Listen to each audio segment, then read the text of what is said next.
आसीत् काचित् This call is now being महती recorded. विचिकित्सा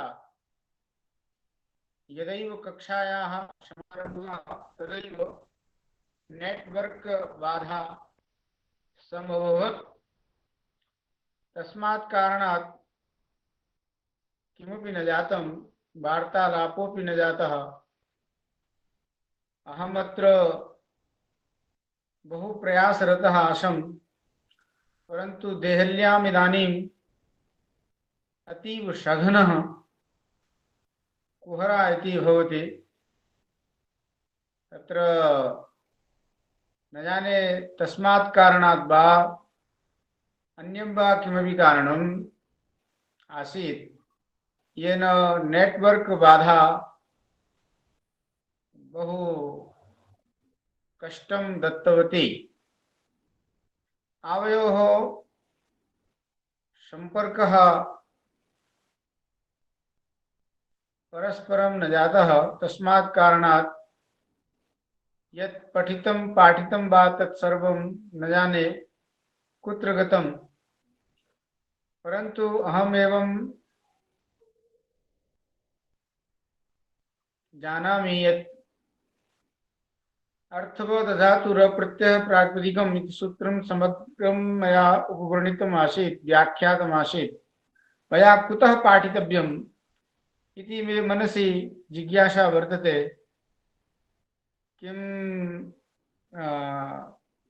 किं पाठनीयं, कुतः पाठनीयं? भट्टाचार्य महोदयाः एव प्रार्थ्यन्ते इदानीं।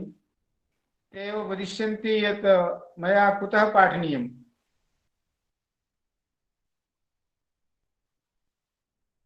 जो प्रत्ययान्तं प्रत्ययग्रहणेन प्रत्ययान्तं पद प्रत्ययान्तं व्याख्यायताम्। प्रत्ययान्तम् अर्थवद अधातु प्रत्यय प्रातिपदिकं प्रत्ययान्तं प्रत्ययग्रहणेन प्रत्ययान्तं कथम्?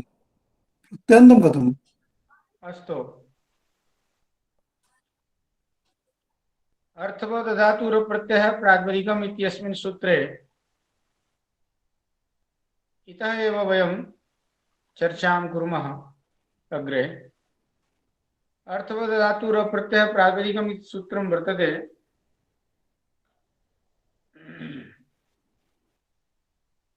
अर्थवत् इति एकं पदम्, अधातुः इति द्वितीयं पदम्, अप्रत्ययः इति तृतीयं पदम्। आहत्य त्रिपदात्मकम् इदं सूत्रम् अर्थवदधातुरप्रत्ययः। सूत्रम् एतत् संज्ञाविधायकं सूत्रं वर्तते। प्रातिपदिक संज्ञां शास्ति सूत्रमेतत्। अतः संज्ञा वर्तते प्रातिपदिक संज्ञा। संज्ञी च किं? संज्ञी च कः वर्तते? तर्हि अर्थवत् इति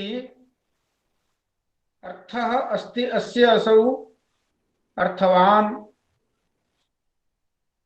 अत्र स्वरूपं शब्दस्य संज्ञा इति सूत्रात् स्वरूपं शब्दस्य यत् स्वरूपं वर्तते तदेव अर्थवत्। अर्थवत् शब्दस्वरूपं प्रातिपदिकं। किं नाम प्रातिपदिकं? तर्हि अर्थवत् शब्दस्वरूपं प्रातिपदिकम्। एवं रीत्या उद्देश्य विधेय भावः, संज्ञा संज्ञी भावः अत्र विधेयः। अर्थवत् शब्दस्वरूपं प्रातिपदिकम्। यतोहि प्रक्रिया ग्रन्थोऽयं वर्तते शब्दानां स्वरूप निरूपणम् एव अत्र प्रमुखतया शब्देस्मिन् दृश्यते। शब्दस्वरूपं विना तत्र कथं ज्ञातुं शक्यते शब्दस्वरूप प्रक्रिया, तत्र कथं गुणः अपि भवति तर्हि स्वरूपे एव, वृद्धिः अपि भवति तर्हि शब्दस्वरूपे एव, कश्चित् प्रत्ययः क्रियते तर्हि शब्दस्वरूपात्मकात् प्रकृतिविशेषादेव प्रत्ययः क्रियते। इत्येवं रीत्या शब्दस्वरूपमेव अत्र अध्याहार्यं। सर्वं प्रक्रियात्मकं कार्यं शब्दस्वरूपे एव भवति। अतः स्वरूपं शब्दस्य शब्दसंज्ञा इति सूत्रस्य यो हि अर्थः अस्माभिः स्वीकृतः, तत्र शब्दस्य स्वं रूपम् एव निर्दिष्टम्। अतः तत् शब्दस्य स्वं रूपम् एव अत्र प्रातिपदिकं भविष्यति। तच्च शब्दस्य स्वं रूपं कीदृशं प्रातिपदिकं भवति इति जिज्ञासायाम् अत्र भगवान् पाणिनिः अर्थवत् शब्दस्वरूपं प्रातिपदिकम् एवं रीत्या तत्र संज्ञा संज्ञिभावः अत्र अर्थवत् शब्दस्वरूपम् इति संज्ञी वर्तते, प्रातिपदिकम् इति च संज्ञा वर्तते। एषा च प्रातिपदिक संज्ञा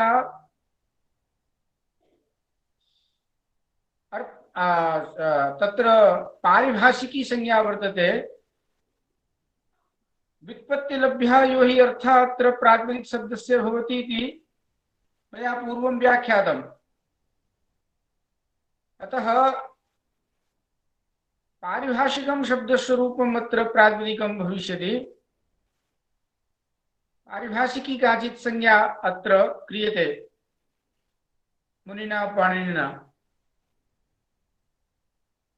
तर्हि अर्थवत् शब्दस्वरूपं प्रातिपदिकं पुनः कीदृशं? तदा तत्र अधातुः अप्रत्ययः। यतो हि अर्थवत् शब्दस्वरूपं धातोः अपि भवति, धातुः अपि अर्थवान्। भू एध ये धातवः सन्ति, धातुशब्दाः वर्तन्ते, तेपि अर्थवन्तः भवन्ति। अस्मात् कारणात् अर्थवत् शब्दस्वरूपम् इति प्रातिपदिकं, तर्हि धातूनामपि प्रातिपदिकत्वं प्राप्नोति। अतः धातु भिन्नं न धातुः इति अधातुः, धातु भिन्नं धातु सदृशं, सादृश्यं च अर्थवत्वेन। एवं रीत्या धातु भिन्नं अर्थवत् शब्दस्वरूपं प्रातिपदिकम्। यदि धातु भिन्नं अर्थवत् शब्दस्वरूपं प्रातिपदिकं, तर्हि प्रत्ययः अपि अर्थवान् भवति। तच्च प्रत्ययः धातु भिन्नः अपि अस्ति। अतः धातु भिन्नत्वे सति अर्थवत्वं प्रातिपदिकत्वम् इत्येवं रीत्या प्रातिपदिकस्य किमपि स्वरूपं निर्धार्यते, तर्हि एतल्लक्षणं प्रत्ययेषु गमिष्यति।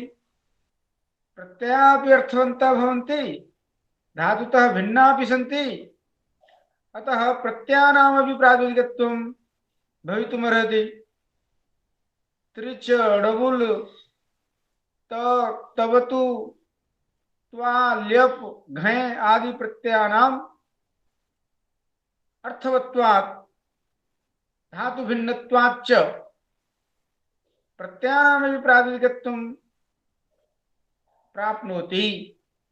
अतः तेषां प्रातिपदिकत्वं न भवेत्। एतदर्थम् अत्र मुनिना सूत्रेऽस्मिन् अप्रत्ययः इति पदमपि प्रदत्तम्।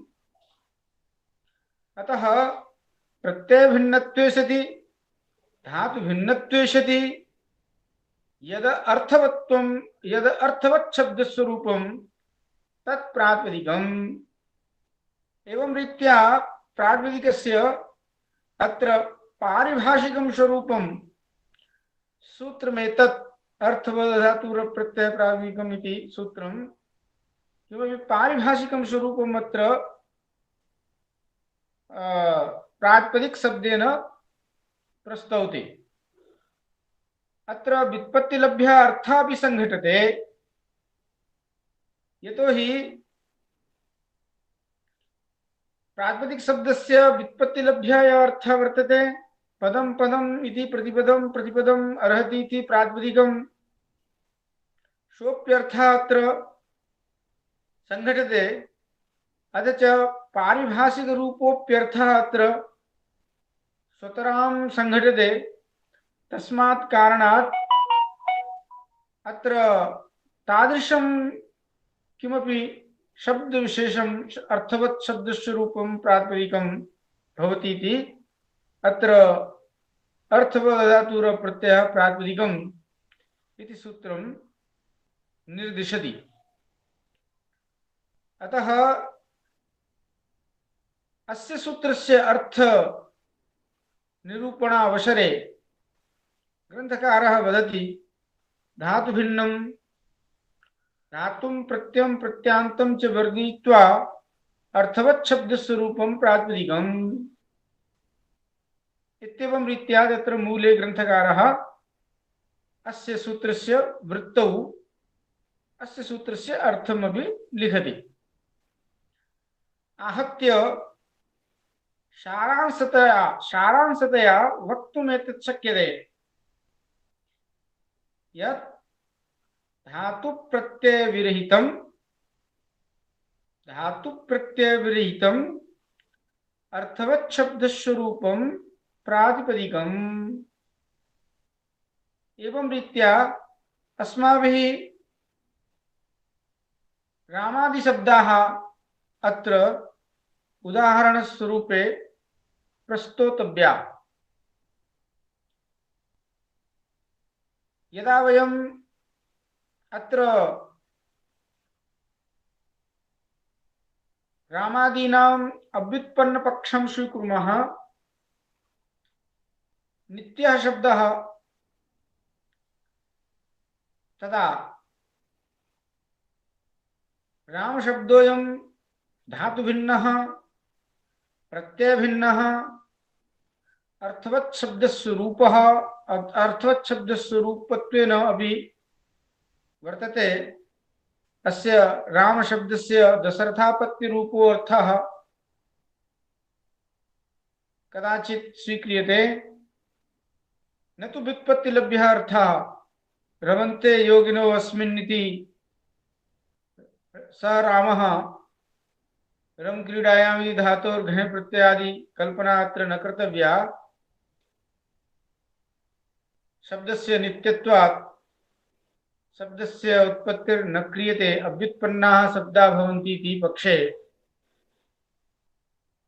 अत्र एव चिन्तनीयं यत् धातु प्रत्यय विरहितम् अर्थवत् शब्दस्वरूपं प्रातिपदिकम् इति स्वीकार्ये सति किमर्थम् अत्र प्रत्यांतं वर्जयित्वा इति उच्यते?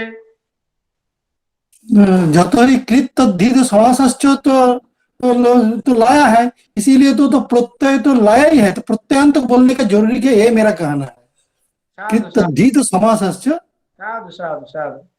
अहं भवतां प्रश्नस्य जिज्ञासाम् एव तत्रैव अहम् इदानीं तत्रैव भवतां या जिज्ञासा वर्तते यत् प्रत्यांतं वर्जयित्वा इति कथम् उक्तम्? यतोहि सूत्रे प्रत्यांतं वर्जयित्वा नास्ति। तत्र किं व्याख्याकारः किं वदन्ति? तत्त्वबोधिनी बालमनोरमादि व्याख्याकाराः वदन्ति यत् अप्रत्ययः इति आवर्तते। अतः आवृत्तिं विधाय एकदा तु अप्रत्ययः इत्यस्य प्रत्यय भिन्नम् और पुनः आवृत्तं यद् वर्तते तत् अप्रत्ययः इति शब्दस्वरूपं तस्य प्रत्ययग्रहणे तदन्ताग्राह्य, अतः प्रत्यांतं च वर्जयित्वा इत्येवं रीत्या अर्थं तत्र कुर्वन्ति। अयं च अर्थः स्वयं भगवता भाष्यकारेणापि महाभाष्ये प्रदर्शितः। अतः प्रौढमनोरमादिष्वपि अनेनैव प्रकारेण वर्णनमपि दृश्यते। यतोहि प्रौढमनोरमाकारः। अच्छा ठीक है, कुछ यहाँ कह रहे हैं लोग कि गुरुजी थोड़ा सा हिंदी में भी बोलिए।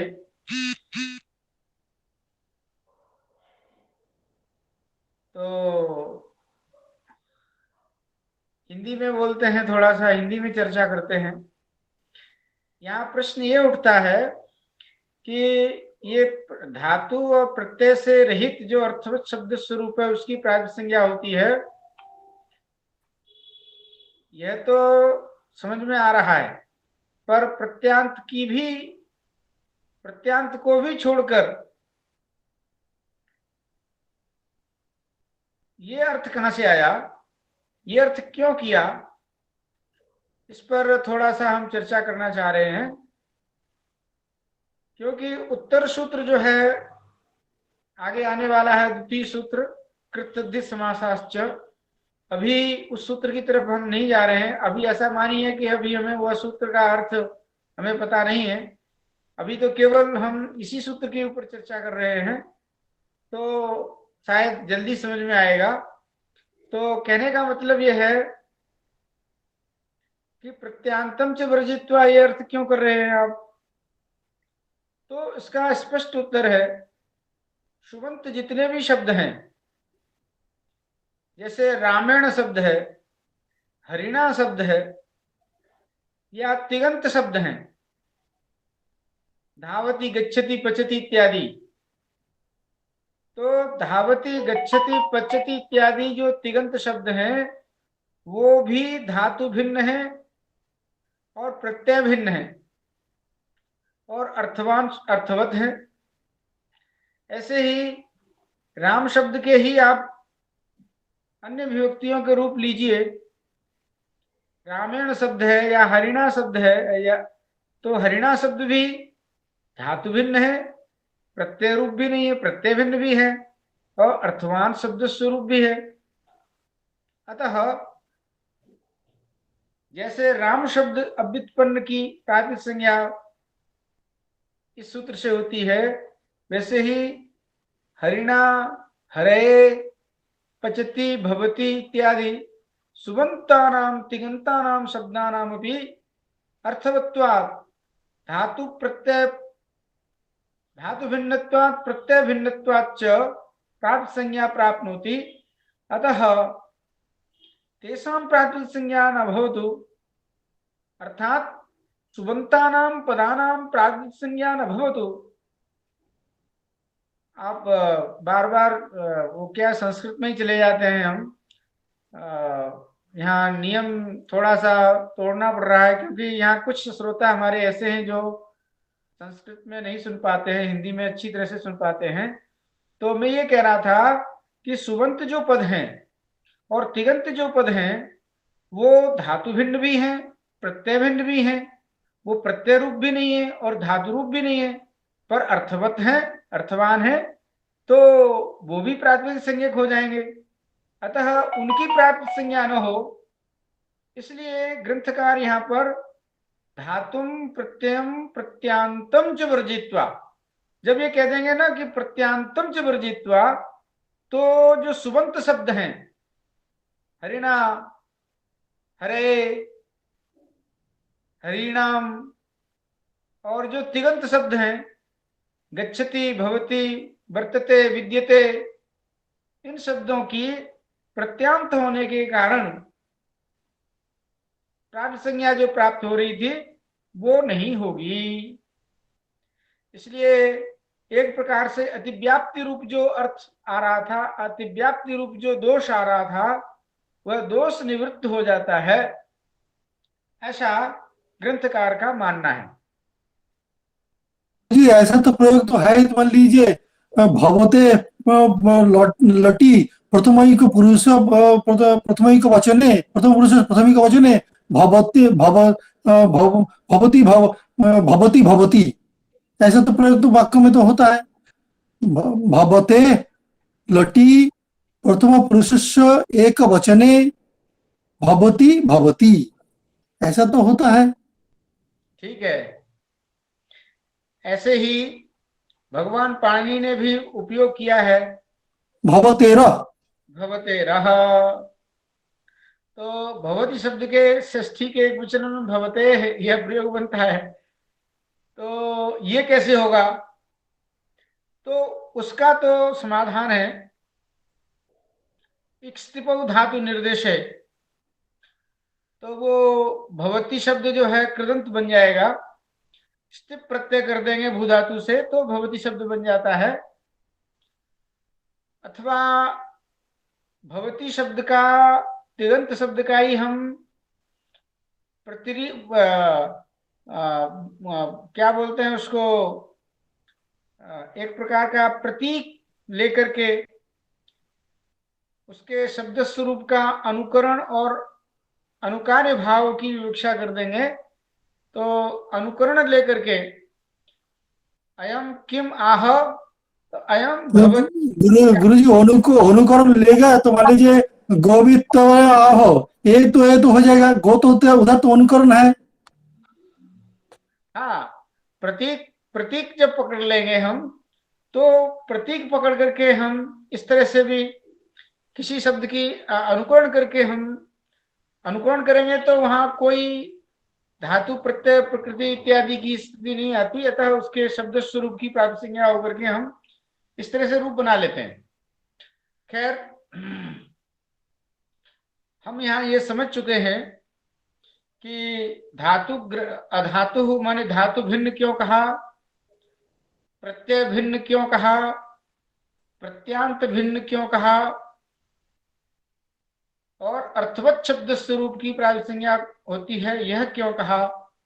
इन चारों बातों का पदकृत्य करके हम ये मान चुके हैं, समझ चुके हैं कि यह सूत्र उसी शब्द स्वरूप की प्राप्त संज्ञा करेगा जो धातु भिन्न, प्रत्यय भिन्न, प्रत्यांत भिन्न, अर्थवत शब्द स्वरूप होगा, उसी की ही इस सूत्र से प्राप्त संज्ञा होगी। ऐसा अव्युत्पत्ति पक्ष में राम आदि इसके उदाहरण बनते हैं, जब हम शब्द को नित्य मानते हैं, अव्युत्पन्न पक्ष मानते हैं तब।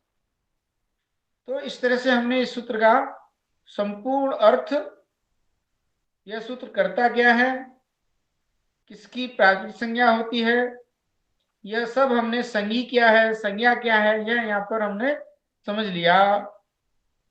अब हम अग्रिम सूत्र की ओर बढ़ते हैं। दूसरा सूत्र भी प्राकृतिक संज्ञा करने वाला है। तो दो दो सूत्र प्राकृतिक संज्ञा करने वाले क्यों बनाए गए? जब प्रथम सूत्र से प्राकृतिक संज्ञा हो जा रही है तो दूसरे सूत्र की प्राकृतिक संज्ञा करने की क्या आवश्यकता है? तब हम व्युत्पत्ति पक्ष की बात करते हैं कि शब्दों की व्युत्पत्ति होती है। अब हम शब्द व्युत्पन्न पक्ष में प्राकृतिक संज्ञा करने के लिए अग्रिम सूत्र की आवश्यकता का अनुभव कर रहे हैं। तो अग्रिम सूत्र जो है वह जब शब्द उत्पन्न होता है तो किस रूप से उत्पन्न होता है, उत्पन्न जो प्रातिपदिक होगा, उत्पन्न जो शब्द होगा उसकी प्रातिपदिक संज्ञा कैसे हो, उसके लिए अग्रिम सूत्र है कृतद्धित समासाश्च। एक बार इस दृष्टि से हम दूसरे सूत्र को पढ़ेंगे, कृच्च तदितश्च और समासश्च इति कृतद्धित समासाः।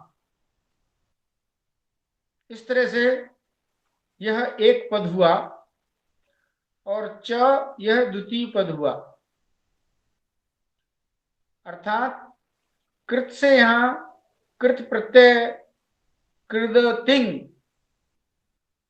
धातोरिति भीतः तिंग भिन्नः प्रत्ययः कृत संज्ञकः भवति।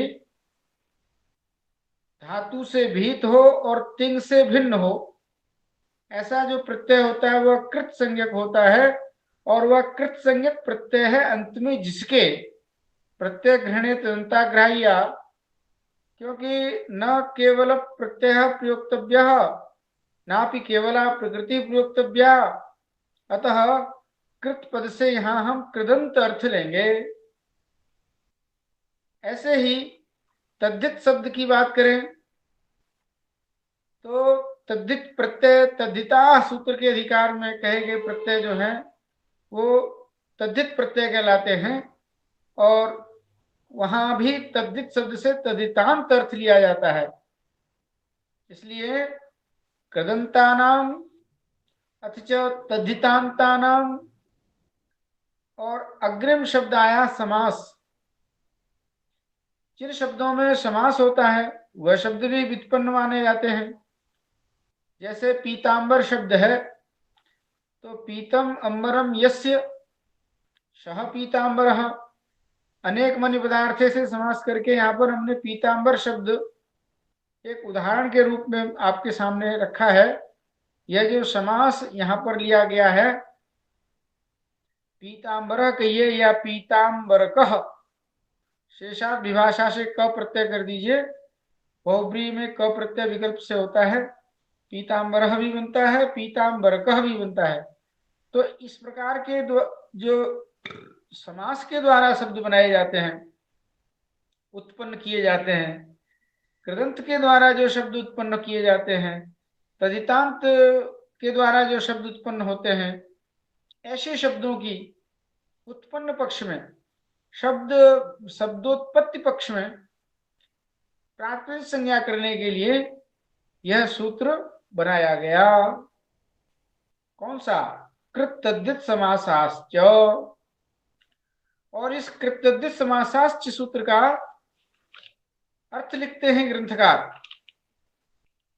कृत तद्धितांतो समासाश्च प्रातिपदिक संज्ञा स्युः।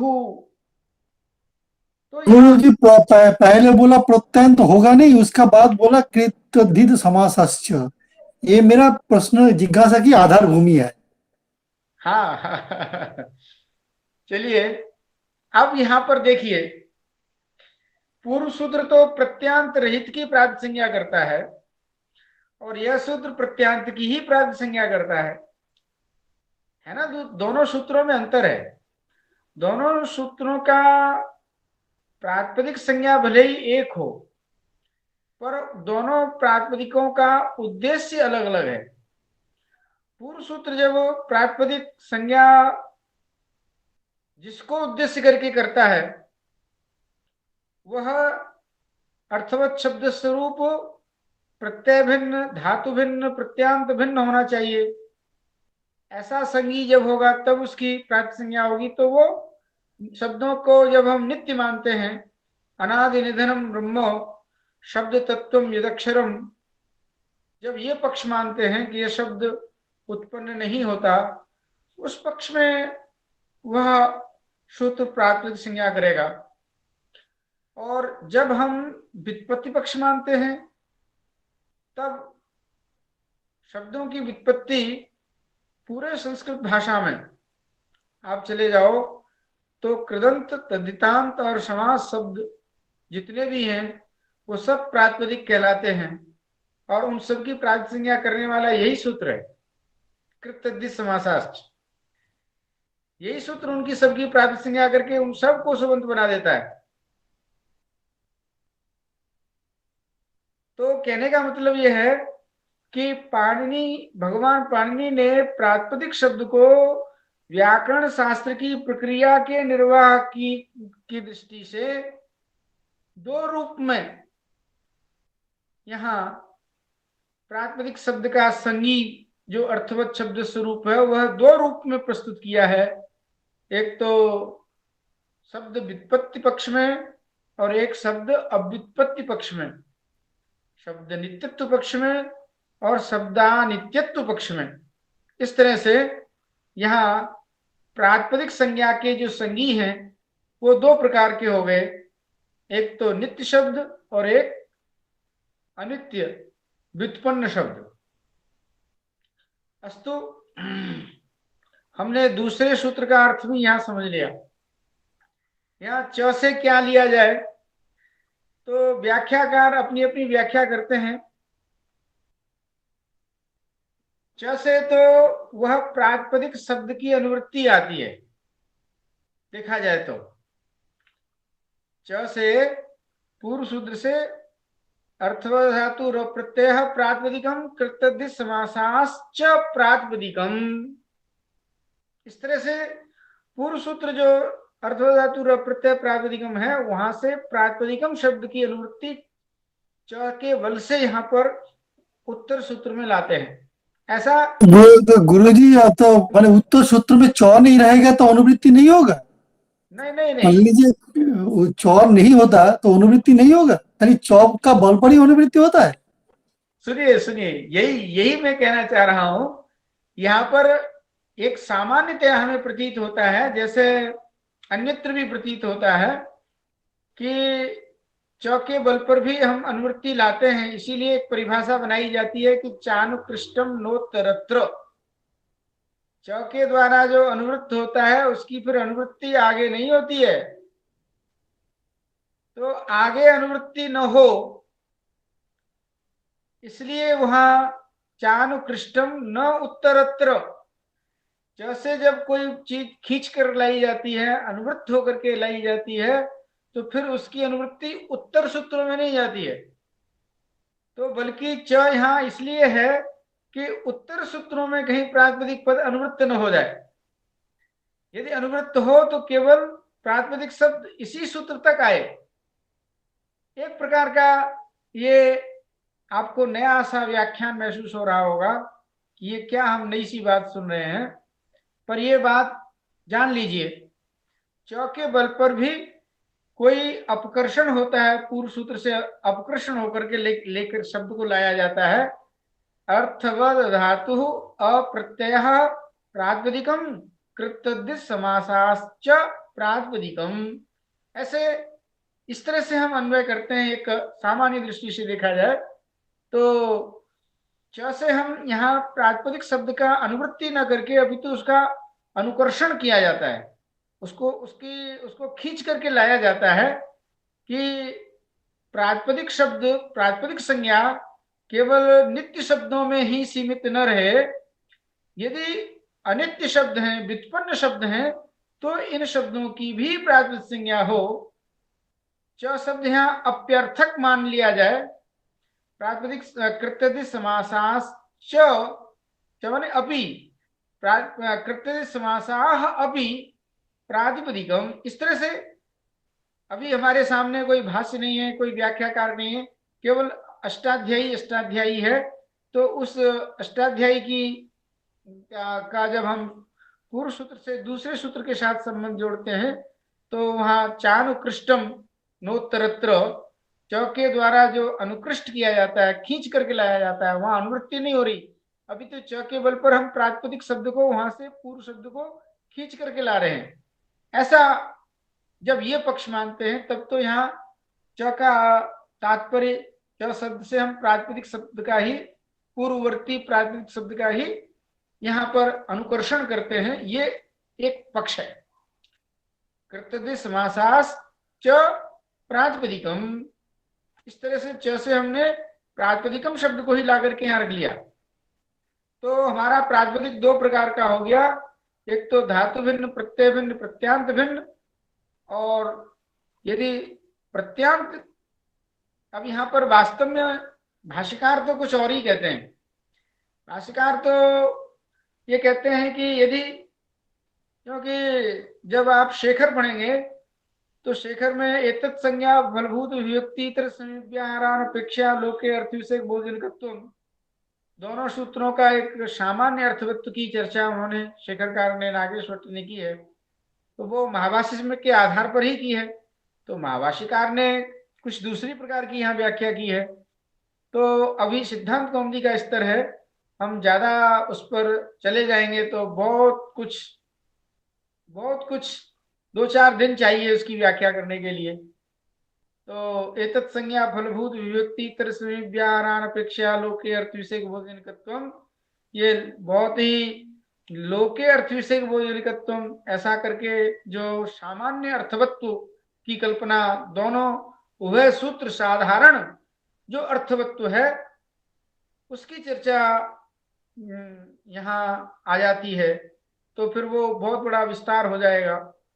हम उस विस्तार की तरफ नहीं जाना चाहते हैं, क्योंकि फिर वो इसी सूत्र पे ही, एक ही सूत्र पे ही 4-5 दिन से 6 दिन व्याख्या होती रहेगी, इसलिए। ओ ठीक है गुरु जी, वो इतना लंबा करने का जरूरी नहीं है। ठीक है, हाँ ठीक है, मैंने खाली छूने के लिए पूछा था।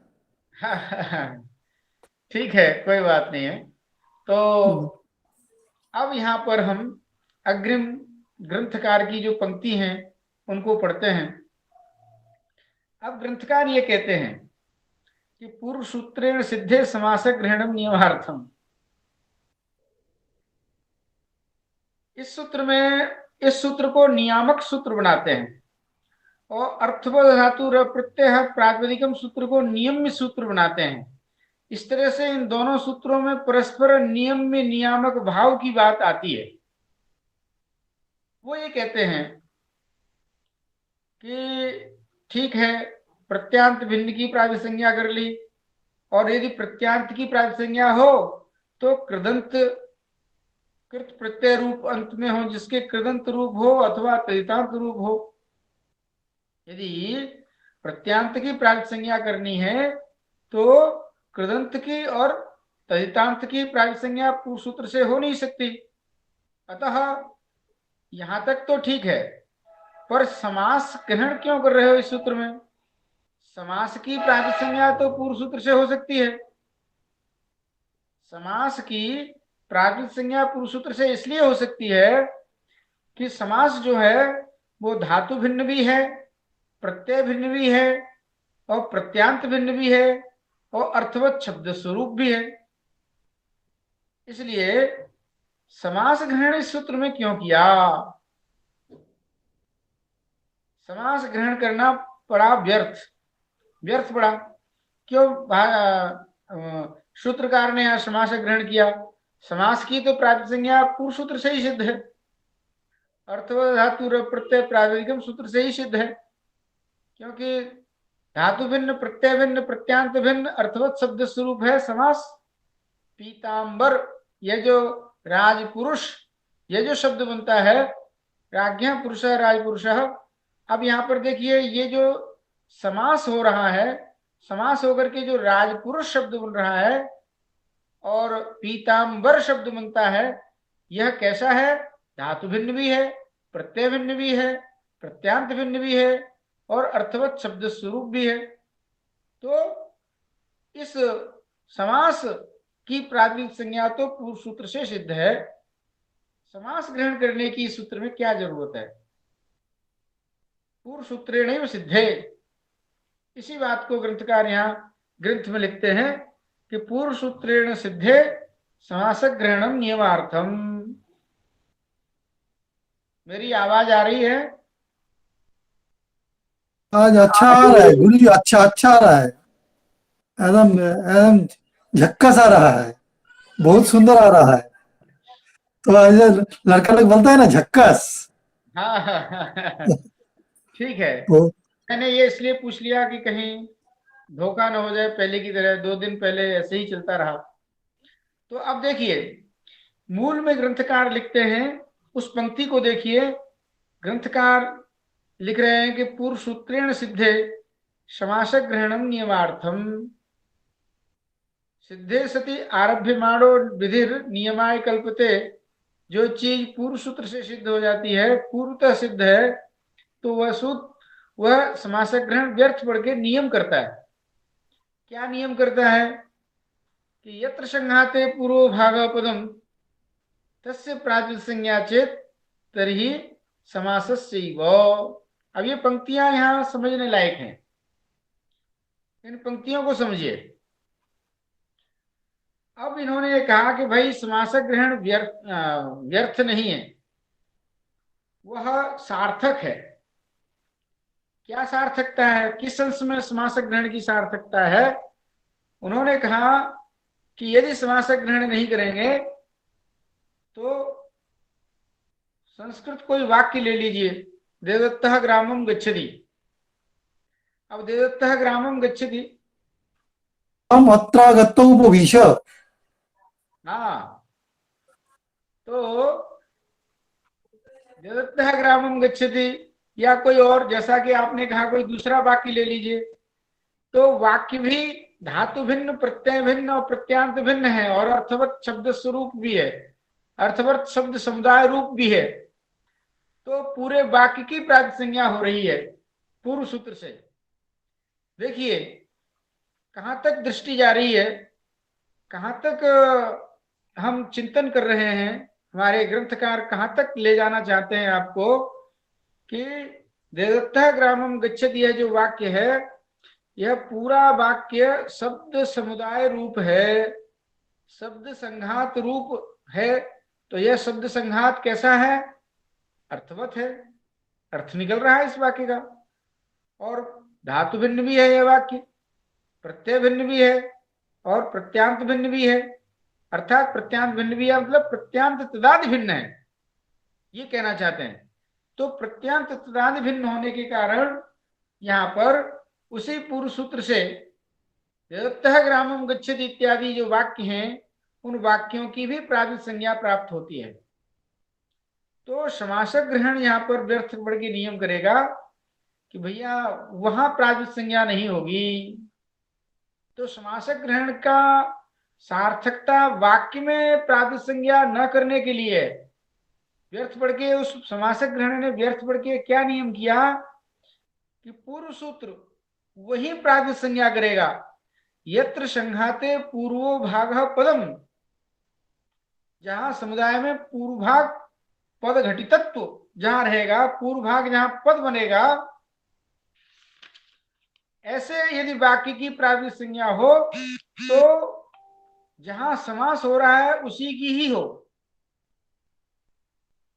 तो वाक्य में समास नहीं हो रहा है, अतः वाक्य की प्रातिपदिक संज्ञा नहीं होगी। क्यों नहीं होगी? समासक ग्रहण सामर्थ्यात्। ये पंक्ति यहां पर हमें अच्छी तरह से समझ लेनी चाहिए कि यहां समासक ग्रहण क्यों किया गया है। समासक ग्रहण किया गया है कि वाक्य की कहीं प्रातिपदिक संज्ञा पूर्व सूत्र से न हो जाए। यदि वाक्य की प्रातिपदिक संज्ञा पूर्व सूत्र से हो तो यत्र संघाते पूर्वो भाग पदम, ऐसे समुदाय की प्रातिपदिक संज्ञा हो जिसमें पूर्व भाग पद घटितत्व हो, पूर्व भाग में पद हो, और ऐसा पद यदि हो तो वो समास का ही हो, समासातिरिक्त का न हो, तो वाक्य में समास नहीं होता है, इसलिए वाक्य की प्रातिपदिक संज्ञा नहीं होगी। वह वाक्य भले ही धातु भिन्न, प्रत्यय भिन्न, प्रत्यांत भिन्न, अर्थवत शब्द स्वरूप है, पर चूंकि उस वाक्य में समास नहीं होता, अतः उस वाक्य की प्रातिपदिक संज्ञा दूर करने के लिए यहाँ महर्षि पाणिनि मुनि ने समासक ग्रहण किया है। यह है ग्रंथकार का वक्तव्य। यहाँ ग्रंथकार यह बात कहना चाहते हैं, इसलिए उन्होंने लिखा है तेन वाक्यस्य न। ये पंक्ति यहाँ पर इस तरह से हमें लगानी होगी, समझनी होगी। अब हमने दोनों प्रकार का प्रातिपदिक समझ लिया, शब्द व्युत्पत्ति पक्ष को भी देख लिया और शब्द नित्यत्व पक्ष को देख लिया। गुरुजी चौकर से निपात का पढ़ पर थोड़ा सा चर्चा कर दीजिए। हाँ हाँ हाँ हाँ, वो ऐसा है कि वो वही भाष्यकार वाले वो पक्ष आ जाते हैं कि च इसलिए ग्रहण किया गया है कृतद्धित समासाः प्रातिपदिक संज्ञकाः चकारात् ये अनर्थकाः निपातादयः वर्तन्ते तेषामपि समुच्चयः।